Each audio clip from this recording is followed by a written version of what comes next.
بسم اللہ الرحمن الرحیم۔ السلام علیکم سامعین، آپ سب کو شاہین اسپیکس میں خوش آمدید۔ آج میں آپ کو اصحاب کہف کا واقعہ سنانے جا رہی ہوں۔ اگر پسند آئے تو لائک اور چینل کو سبسکرائب کیجیے۔ جب پیغمبر اکرم حضرت محمد مصطفیٰ صلی اللہ علیہ وسلم نے لوگوں کو توحید اور خدا کی عبادت کی طرف بلایا تو لوگ آپ کے دشمن ہو گئے اور ہمیشہ اس کوشش میں رہنے لگے کہ کس طرح سے آپ کی آواز کو دبا دیا جائے اور توحید کے اس شمع کو بجھا دیا جائے۔ وہ ہمیشہ پیغمبر خدا صلی اللہ علیہ وسلم کی بات جھٹلاتے، ان کے بارے میں افواہیں پھیلاتے اور یہی کہتے کہ وہ خدا کا رسول نہیں ہے، وہ غیب کی باتوں کو نہیں جانتا، کیونکہ اگر جانتا تو ضرور بیان کرتا۔ مشرکین اور بت پرستوں نے ایک گروہ کو نجران بھیجا تاکہ وہاں جا کر یہودی علماء سے کچھ سوالات معلوم کریں اور اس کا جواب رسول اکرم صلی اللہ علیہ وسلم سے جا کر پوچھیں تاکہ وہ ان کا جواب نہ دے سکیں۔ وہ لوگ سوال پوچھ کر مکے واپس آئے اور حضرت محمد مصطفیٰ صلی اللہ علیہ وسلم کے چچا جناب ابو طالب سے کہا، تمہارے بھتیجے کا کہنا ہے کہ خدا کی طرف سے اس پر وحی نازل ہوتی ہے۔ ہم کچھ سوالات لے کر آئے ہیں، اگر اس نے صحیح جواب دے دیا تو ہم بھی اس کی تائید کریں گے، اور اگر جواب نہ دے سکا تو پہلے کی طرح اس کو جھٹلائیں گے۔ جناب ابو طالب نے فرمایا، جو کچھ پوچھنا ہے پوچھ لو۔ انہوں نے رسول خدا صلی اللہ علیہ وسلم سے 3 سوال کیے، جس میں سے ایک سوال یہ ہے کہ ظالم بادشاہ سے ڈر کر ایک غار میں جن جوانوں نے پناہ لی تھی ان کی داستان کیا ہے، بیان کریں۔ خدا نے اسی وقت سورہ کہف کو نازل کیا جو ان کے سوال کا جواب تھا۔ تو اصحاب کہف کی کہانی کچھ یوں ہے کہ دقیانوس نے اپنے ظلم و ستم اور فوجی طاقت کے بلبوتے پر بہت بڑی سلطنت حاصل کی اور پھر اپنے لیے بہت ہی عالیشان محل بنوایا۔ غرور و تکبر کے ساتھ تخت پہ بیٹھا، اپنے لیے کچھ وزیر اور کچھ محافظ منتخب کیے اور پھر حکومت کرنے لگا۔ کچھ عرصے بعد خدائی کا دعویٰ کرنے لگا اور اپنے درباروں اور دوسرے تمام لوگوں سے کہا کہ صرف میری اطاعت اور عبادت کرو، اور جو بھی میرے حکم کی مخالفت کرے گا اس کو سخت سزا دوں گا۔ اسی طرح کچھ سال گزرے گئے۔ ایک دن جب وہ غرور و تکبر میں مست اپنے تخت پہ بیٹھا ہوا تھا، ایک آدمی تیزی سے دوڑتا ہوا آیا اور خبر دی، بادشاہ سلامت، ابھی خبر ملی ہے کہ ایک لشکر تیزی سے ہماری طرف حملہ کرنے کے لیے بڑھ رہا ہے اور سرحد پار کرنے والا ہے۔ یہ خبر سنتے ہی دقیانوس کے چہرے پر ہوائیاں اڑنے لگیں اور ڈر کے مارے اس کا چہرہ پیلا پڑ گیا۔ یہ دیکھ کر اس کا وزیر اور دربار والے بھی تعجب میں پڑ گئے کہ ابھی تو اس کا خدائی کا دعویٰ تھا، اب کیا ہو گیا ہے۔ اس کا ایک وزیر سوچنے لگا، دقیانوس خدا ہونے کا دعویٰ تو کرتا ہے اور لوگوں سے کہتا ہے کہ تمام چیزیں میرے قبضے میں ہیں، لیکن وہ خود بھی دوسرے لوگوں کی طرح ایک عام آدمی ہے، کیونکہ وہ بھی کھانے اور پانی کا محتاج ہے، کبھی خوش ہوتا ہے اور کبھی ڈرتا ہے، کبھی جاگتا ہے کبھی سو جاتا ہے۔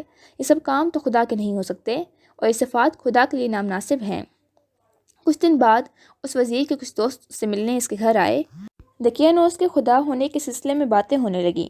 اس نے اپنے دوستوں سے کہا، دوستو، بہت دنوں سے میں اپنے اندر ایک تبدیلی محسوس کر رہا ہوں، گویا میرا بیدار ضمیر مجھ سے باتیں کر رہا ہے، یا میری فطرت مجھے نور اور روشنی کی طرف لے جا رہی ہے۔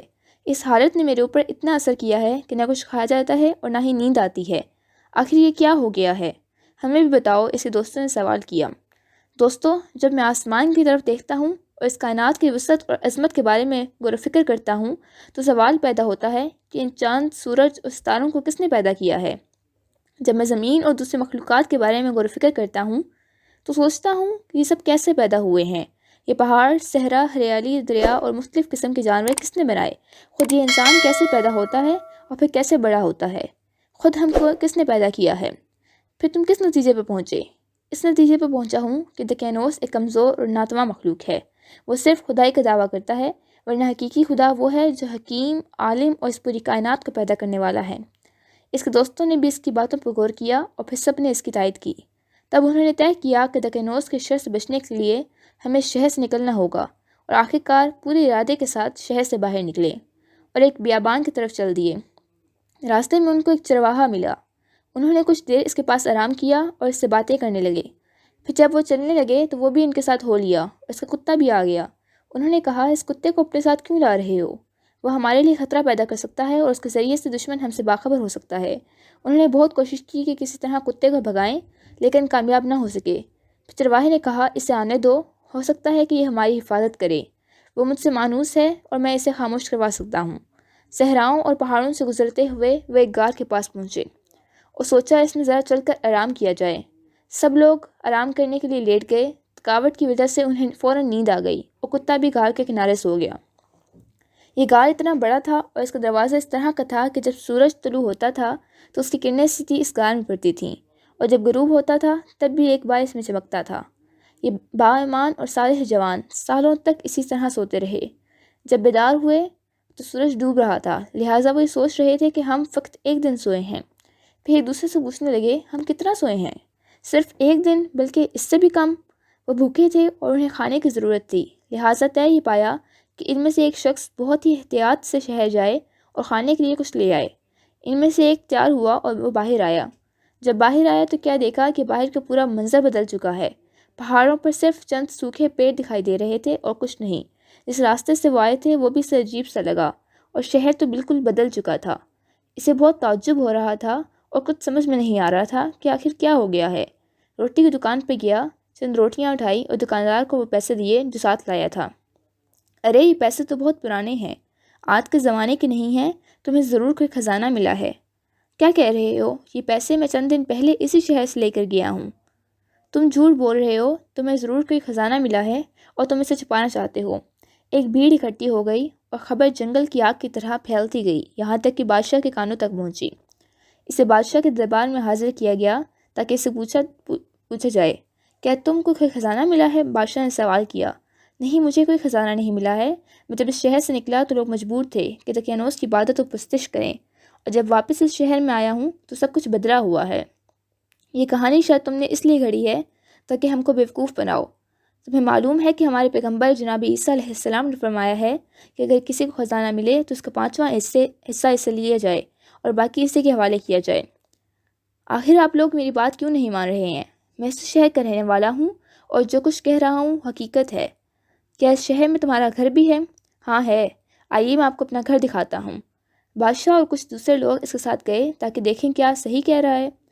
یہاں میرا گھر ہے، جی ہاں یہی گھر ہے۔ دروازہ کھٹکھٹایا گیا۔ ایک بوڑھے آدمی نے دروازہ کھولا اور پوچھا، کون؟ کیا کام ہے؟ بادشاہ نے کہا، اس شخص کا کہنا ہے کہ یہ گھر اس کا ہے اور اس کی کہانی بھی بڑی عجیب و غریب ہے۔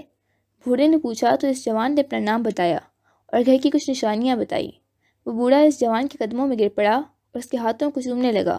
جو نام آپ نے بتایا ہے وہ تو میرے دادا جان کا نام ہے۔ بادشاہ سلامت، یہ سب وہ با ایمان جوان تھے جو ظالم بادشاہ دقیانوس کی حکومت سے بھاگ کر شہر سے باہر چلے گئے تھے۔ یہ صحیح کہہ رہے ہیں۔ بادشاہ اور دوسرے لوگ بھی اس جوان کا احترام کرنے لگے۔ پھر یہ طے پایا کہ غار میں چلا جائے تاکہ دوسرے جوانوں کا بھی دیدار کیا جائے۔ سب لوگ غار کی طرف چل پڑے۔ جب غار کے قریب پہنچے تو اس نوجوان نے کہا، ابھی آپ لوگ یہیں ٹھہر جائیں تاکہ میں اپنے دوستوں کو ساری بات بتا دوں، کیونکہ ان کو معلوم نہیں کہ وہ کتنا سوئے ہیں۔ اگر وہ آپ لوگوں کو دیکھیں گے تو یہی سمجھیں گے کہ دقیانوس کی فوج ہمیں گرفتار کرنے آئی ہے۔ وہ دوستوں کے پاس آیا اور کہا، دوستو، کیا آپ جانتے ہیں کہ ہم کتنا سوئے ہیں؟ بتا تو دیا کہ ایک دن، بلکہ اس سے بھی کم۔ نہیں دوستو، بلکہ ہم لوگ 309 سال تک سوئے ہیں۔ دقیانوس بہت سالوں پہلے مر چکا ہے اور اس کے بعد خدا نے ایک پیغمبر بھیجا ہے جس کا نام عیسیٰ ابن مریم ہے۔ خدا کے حکم سے وہ بھی اب آسمان پر چلے گئے ہیں، اور اس وقت کا بادشاہ اور لوگ سب اسی پیغمبر کے ماننے والے ہیں اور سب لوگ آپ کے دیدار کے منتظر ہیں۔ اس کے دوست تعجب سے اس کی باتیں سن رہے تھے۔ ان میں سے ایک نے کہا، تم کیا کہہ رہے ہو؟ کیا یہ چاہتے ہو کہ ہم لوگوں کے لیے عبرت بنے؟ پھر کیا کیا جائے؟ آؤ سب خدا سے دعا کرتے ہیں کہ دوبارہ ہم کو اسی طرح اپنی بارگاہ میں بلا لے۔ خدا نے ان کی دعا قبول کر لی اور وہ پھر سے ہمیشہ کے لیے سو گئے۔ جب بہت دیر ہو گئی اور باہر نہ نکلے تو بادشاہ اور اس کے سپاہی اس کے اندر آئے، دیکھا کہ سب کے سب اس دنیا سے جا چکے ہیں۔ بادشاہ نے حکم دیا کہ اس غار کو ایک عبادت گاہ کی شکل دی جائے تاکہ قیامت تک کے لیے یادگار رہے۔ تو دوستوں، امید کرتی ہوں کہ آج کا واقعہ آپ کو پسند آیا ہوگا۔ ویڈیو کو لائک اور چینل کو سبسکرائب کیجیے۔ اللہ حافظ۔